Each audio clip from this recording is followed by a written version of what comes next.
नमस्कार दोस्तों, मैं संदीप, आप देख रहे हैं मेंटर न्यूज। आज की बिजनेस और टेक्नोलॉजी स्टार्टअप न्यूज स्टार्ट करते हैं।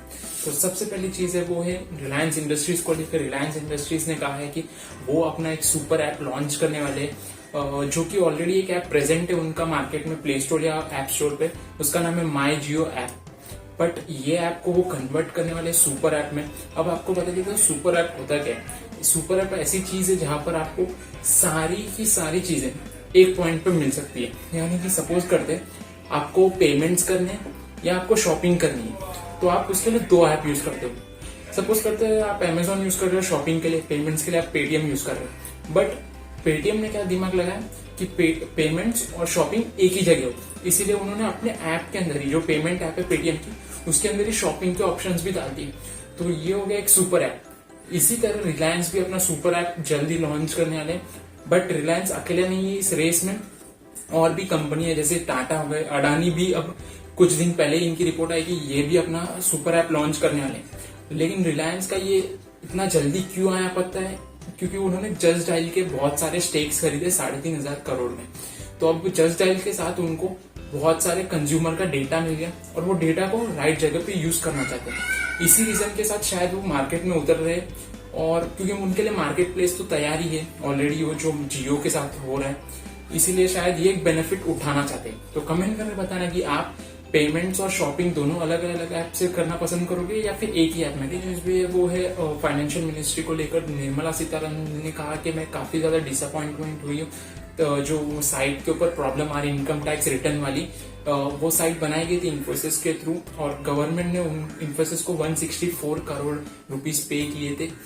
इतना ह्यूज अमाउंट पे करने के बाद भी उन्होंने कहा कि अगर ऐसी प्रॉब्लम्स आ रही है तो ये काफी ज्यादा डिसअपॉइंटमेंट है।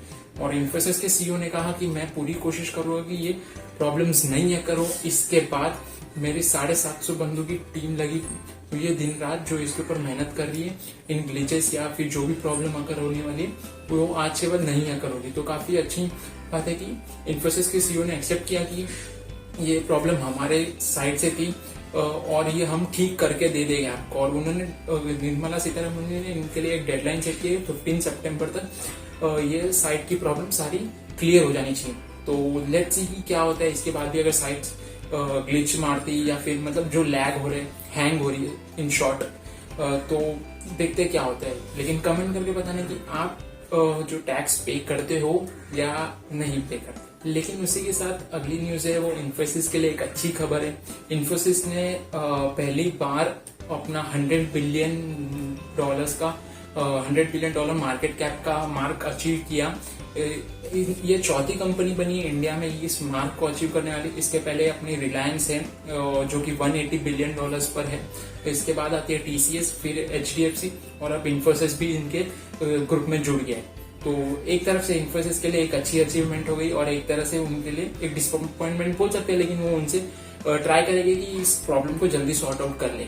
तो लेट्स सी क्या अगली जो चीज है वो फॉरेन इन्वेस्टमेंट को लेकर है। पीयूष गोयल जो कॉमर्स इंडस्ट्री के आज मिनिस्टर है, उन्होंने कहा कि जो डायरेक्ट फॉरेन इन्वेस्टमेंट है, जो बाहर के इन्वेस्टर डायरेक्ट इंडियन कंपनीज में इन्वेस्ट करते हैं, उनकी इन्वेस्टमेंट इस बार सबसे टॉप पर रही एज कम्पेयर टू पिछले सालों के मुकाबले।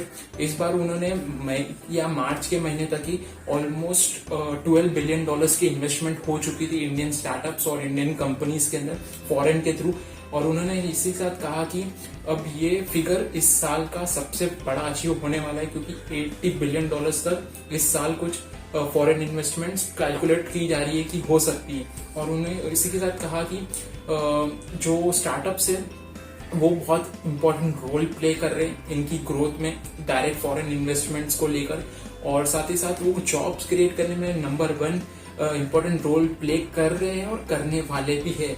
और उन्हें साथ कहा कि जो एक्सपोर्ट्स है इंडिया के, यानी कि जो इंडिया के MSMEs है वो भी इंपॉर्टेंट रोल प्ले कर रहे हैं।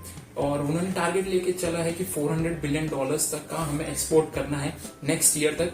अब तक आधा ही टारगेट अचीव हुआ है, बट शायद तक ये पूरा 100% श्योर है कि हो जाएंगे। और साथ ही साथ उन्होंने कहा कि जो इंडियन स्टार्टअप्स है वो जॉब्स को क्रिएट करने में बहुत ज्यादा हेल्प करने वाले। नेक्स्ट 5 ईयर्स के अंदर 50,000 स्टार्टअप्स नए शुरू हो जाएंगे और वो 20 लाख प्लस जॉब्स क्रिएट करने वाले। तो बहुत huge amount of jobs create होने वाली। तो आपका भी अगर कोई स्टार्टअप आइडिया तो कमेंट करके जरूर बताना, ताकि वो आइडिया सभी को जानने मिले और शायद आप काम कर रहे हो तो कुछ लोगों की मदद कर सकोगे उस स्टार्टअप्स के थ्रू। कमेंट करके जरूर। सो आज के लिए बस इतना ही। ये थी आज के टॉप बिजनेस और स्टार्टअप रिलेटेड न्यूज। इसी तरह चैनल पे रोज आपको बिजनेस और स्टार्टअप रिलेटेड न्यूज मिलती रहेगी और अपडेट्स। दूसरे चैनल मेंटेन शॉर्ट को सब्सक्राइब नहीं है तो नीचे लिंक दे दूंगा, उससे आपको पूरी वीडियो देखने की जरूरत नहीं, खाली अपने मनपसंद के शॉर्ट देख सकते हो और नॉलेज ले सकते हो। और इंडिया को लेकर एक ही चीज कहना चाहूंगा, इंडिया अपनी सोच में है। So thank you for watching the video.